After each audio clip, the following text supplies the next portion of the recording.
Hello and I welcome you to Vigyan recharge. हाँ जी, आ गए सब। तो चलो अब कहानी शुरू करते हैं। कहानी को आगे बढ़ाने से पहले जरा रिवीजन हो जाए। इस कहानी को गैलीलियो ने शुरू किया और आखिरी फुल स्टॉप फिजिक्स के फूफा यानी the greatest one and only Albert Einstein ने लगाया था। इसके बाद जो भी महान वैज्ञानिक आए उन्होंने बस आइंस्टाइन की थ्योरी के दम पर ही यूनिवर्स में छुपे आगे के किस्से लिखे। और अब होने वाली है दिमाग के धागों की धुनाई। तो इससे बचने के लिए पिछले 3 पार्ट्स आपको देखने ही पड़ेंगे। और जिन लोगों ने वो देख लिए हैं वो टेंशन मत लो, चिंता नॉट, अपन सब संभाल लेगा। स्पेशल थ्योरी ऑफ रिलेटिविटी में लेंथ कॉन्ट्रैक्शन को समझाने के लिए मैं कोई भी ढंग का एग्जाम्पल नहीं बना पा रहा था, लेकिन अब वो बन गया है। भले ही हमारे घर वालों को हम में कोई टैलेंट ना दिखे, पर वो हम में कूट कूट के भरा है। चलो उसकी थोड़ी सी झलक दिखा देता हूँ। टाइम डायलेशन की इक्वेशन को हमने पाइथागोरस थ्योरम से ड्राइव किया था, तो चलो उसी की मदद से लेंथ कॉन्ट्रैक्शन को भी समझाता हूँ। तो फिजिक्स के द्वारा दी गई दावत के मेन कोर्स को उड़ाने से पहले चलो जरा स्टार्टर्स के मजे ले लो। ये हैं 2 चींटी। वैसे मैं ये डायलॉग ना भी घुसाता तो भी ये चल जाता। इन 2 चींटियों की हॉरिजॉन्टल लंबाई अलग अलग है।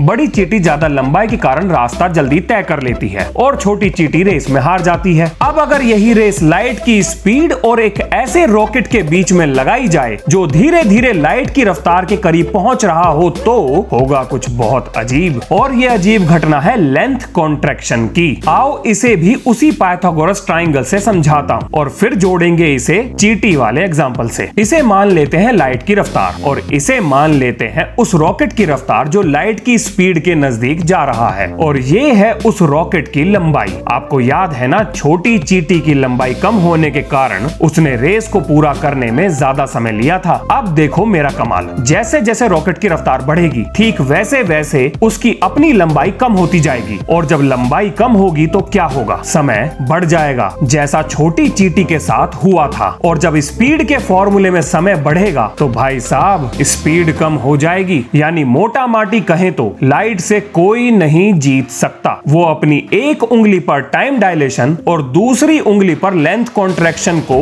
बड़ी आसानी से नचाती है। अरे कोई ना, कम से कम हमें ये तो पता चल गया कि स्पेस में हो क्या रहा है। चलो अब बढ़ते हैं आगे और वापस चलते हैं जनरल थ्योरी ऑफ रिलेटिविटी पर। जैसा कि हमें पिछले वीडियो से पता चल गया था कि लाइट ग्रेविटेशन फील्ड में बेंड करती है। ये पता लगने के बाद भी आइंस्टाइन इतना परेशान क्यों थे? आओ बताता हूं उनके दिमाग में क्या चल रहा था। आइंस्टाइन ने सोचा कि लाइट के बेंड होने का रीजन तो पता है, लेकिन इसका जस्टिफिकेशन क्या हो सकता है? क्योंकि अगर ग्रेविटी और एक्सेलरेशन सेम चीज है तो लाइट को धरती और स्पेस में सेम तरीके से व्यवहार करना चाहिए, क्योंकि अगर ऐसा नहीं हुआ तो लाइट प्रिंसिपल ऑफ इक्विवेलेंस को जड़ से उखाड़ कर खत्म कर देगी। और अगर ऐसा हो गया तो फिजिक्स के बहुत सारे नियम इसकी बलि चढ़ जाएंगे। एक लाइट ने सारी फिजिक्स की नाक में दम कर रखा था, इसके ही नखरे खत्म नहीं हो रहे। फिर आइंस्टाइन ने सोचा कि लाइट तो हमेशा 2 पॉइंट के बीच में सबसे छोटा रास्ता तय करती है। और फिर उनके दिमाग में आया एक ख्याल, क्या पता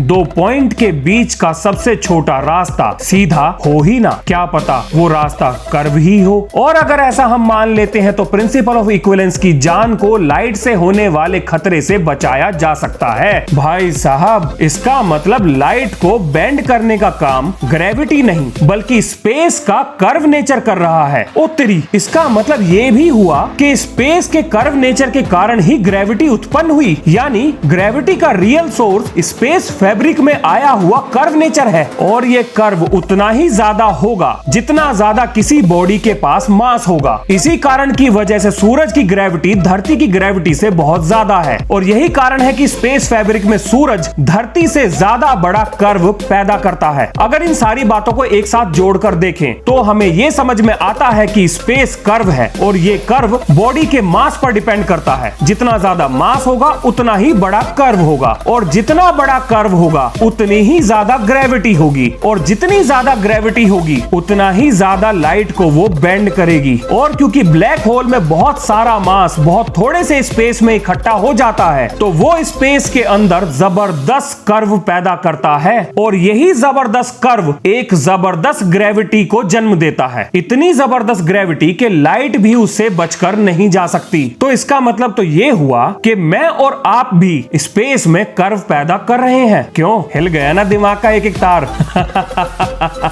welcome to theory of relativity.